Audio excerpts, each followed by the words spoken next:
ರಾಜ್ಯಪಾಲರನ್ನು ಅಡ್ಡಗಟ್ಟುವ ವೇಳೆ ಹರಿದ ಬಿಕೆ ಹರಿಪ್ರಸಾದ್ ಬಟ್ಟೆ.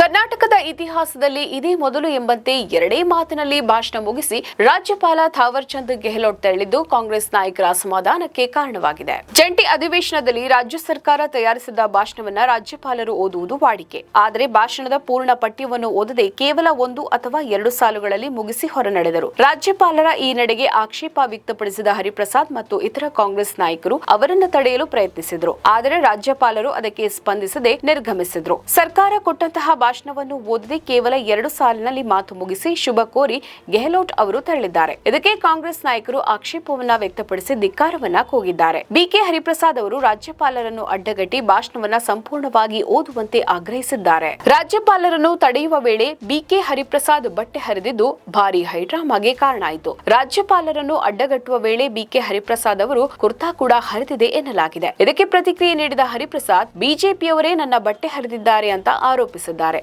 ಘಟನೆ ಕುರಿತು ಪ್ರತಿಕ್ರಿಯೆ ನೀಡಿದ ವಿಪಕ್ಷ ನಾಯಕ ಆರ್ ಅಶೋಕ್, ಇದು ರಾಹುಲ್ ಸೋನಿಯಾ ಮೆಚ್ಚಿಸುವ ಕುತಂತ್ರ. ರಾಜ್ಯಪಾಲರನ್ನು ಅಡ್ಡಗಟ್ಟಿದವರನ್ನು ಸದನದಿಂದ ಹೊರಹಾಕಬೇಕು. ರಾಜ್ಯಪಾಲರು ಧನ್ಯವಾದ ಹೇಳಿ ಹೊರಟಿದ್ದಾರೆ, ಅದರಲ್ಲಿ ತಪ್ಪೇನು? ಕಾಂಗ್ರೆಸ್ನವರು ರಾಜ್ಯಪಾಲರಿಗೆ ಅಗೌರವ ತೋರಿಸಿದ್ದಾರೆ ಅಂತ ಆರ್ ಅಶೋಕ್ ಕಿಡಿಕಾರಿದ್ರು. ರಾಜ್ಯಪಾಲ ಎಂಬುದು ಒಂದು ಸಾಂವಿಧಾನಿಕ ಹುದ್ದೆ. ರಾಜ್ಯಪಾಲರಿಗೆ ಗೌರವ ನೀಡುವುದು ಸಂವಿಧಾನಕ್ಕೆ ಗೌರವ ನೀಡಿದಂತೆ. ಆದರೆ ಇದು ಯಾವುದನ್ನು ಪರಿಗಣಿಸದೆ ಲೋಕಲ್ ರೌಡಿಯ ರೀತಿ ಆವಾಜ್ ಹಾಕಿರುವುದು ಅತ್ಯಂತ ಖಂಡನೀಯ. ಸದನದಲ್ಲಿ ಹೇಗೆ ನಡೆದುಕೊಳ್ಳಬೇಕು ಎಂಬುದನ್ನ ತಿಳಿಯದ ರೌಡಿ ಬಿಕೆ ಹರಿಪ್ರಸಾದ್ರನ್ನು ಸದನದಿಂದ ಕೂಡಲೇ ಅಮಾನತು ಮಾಡಬೇಕು ಅಂತ ಆಗ್ರಹಿಸುತ್ತೇವೆ ಅಂತ ಬಿಜೆಪಿ ಟ್ವೀಟ್ ನಲ್ಲಿ ಕಿಡಿಕಾರಿದೆ. ನಮ್ಮ ಈ ವಿಡಿಯೋ ನಿಮಗೆ ಇಷ್ಟ ಆದಲ್ಲಿ ಲೈಕ್ ಮಾಡಿ, ಶೇರ್ ಮಾಡಿ, ಕಮೆಂಟ್ ಮಾಡಿ ಮತ್ತೆ ಸಬ್ಸ್ಕ್ರೈಬ್ ಮಾಡಿ.